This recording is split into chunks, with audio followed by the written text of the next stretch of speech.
So we're done with the ceremony, we're done with the couple's shots, we're moving on to the reception. Before we get into like the nitty gritty details and different events, I want to hit the speeches first.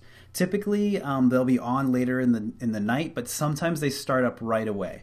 So let's just start into how we're going to shoot these. Basically, we want to kind of go into coverage of them. Usually having a 24-70 again, or the 70-200, or the 80-400 is a good place to land both of them because you don't know what type of situation you're going to be in. Phil and Isabel's wedding was a little bit easier because they were in a smaller restaurant. Again, the whole entire wedding ensemble could fit there, and we were able to kind of get as close as I could. So let's start here. You can see there's an introduction and they kind of welcomed everybody. I'm trying to get really good reactions of the crowd around as well as the speaker. If we move on, here's the maid of honor speech. You can see she has a microphone for video, but that's okay. We don't mind seeing that or not seeing that in the speeches.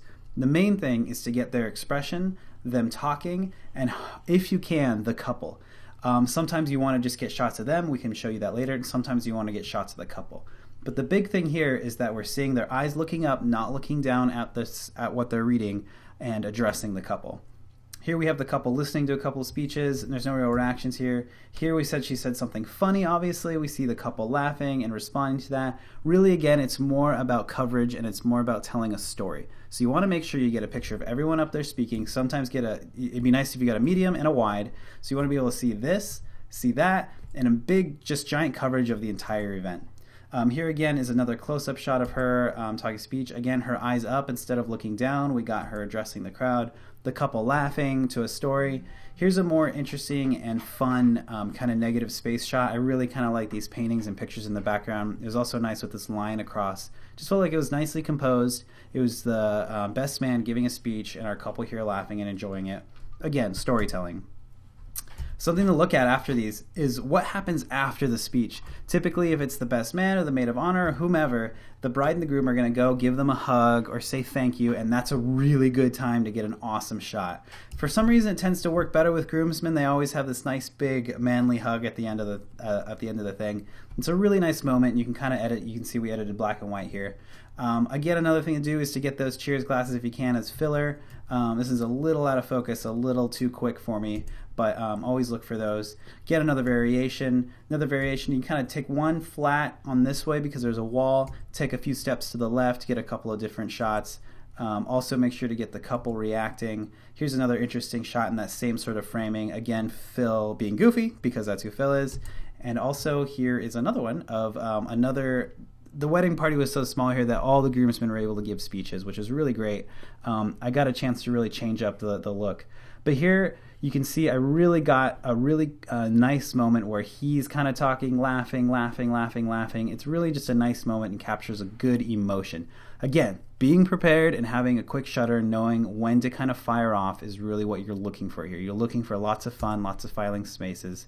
So here's another one of those shots. So just kind of keeping an eye on the couple, making sure they're not doing anything cute. Father of the bride, same thing. Father of the groom, make sure to do a shot of them. Sometimes cheering up in the air works out well. This was a little tough to shoot because it was darker in there. There was a good amount of light coming from this direction, little darker on this direction. So it's kind of hard to find a good space, but you'll figure that out as photography goes on. As your photography goes on, you kind of adapt to the situation that you're in. Again, couple reacting. Father of the bride looking at his daughter. This is an awesome shot. I got really lucky with this one. You just got to be ready. Have your camera up. Be ready to shoot. Be ready because you never know what's going to happen. Here again, looking for those moments. He's looking down, but it really kind of shows that he said something funny. Everyone here is laughing, which is awesome. I mean, it's really kind of storytelling and showing what is happening. Here, a really quick, kept an eye on the bride. Isabel has a small tear there you can kind of see, but you can tell she's obviously moved, obviously excited and happy. Here, you always got to be prepared that the groom and the bride are going to give their own thank you, that they're going to say something. So kind of be on it and be ready to shoot that. That's never on the schedule, and that always comes up out of nowhere. So just be prepared and kind of keep it in the back of your head. Again, wide, close up.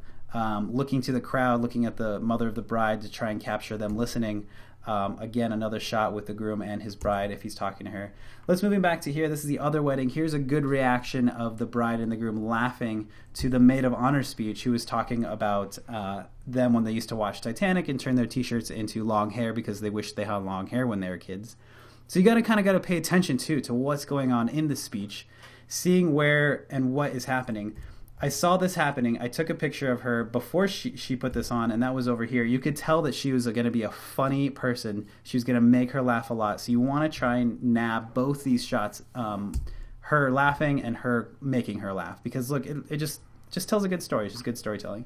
Here, the groomsman or the best man was here telling a speech, giving cheers. Obviously, he was also very emotional. And again, at the end of their speech, great big hug because they're brothers. It was a wonderful time to capture that moment. So remember, after the speeches, great big hugs, and those are always something to pay attention to. So the big takeaway here is to make sure that you're able to see what's going on, understand who's giving the speeches, understand and be prepared for anything that could happen. I've seen speeches where people are running around, people that are using props.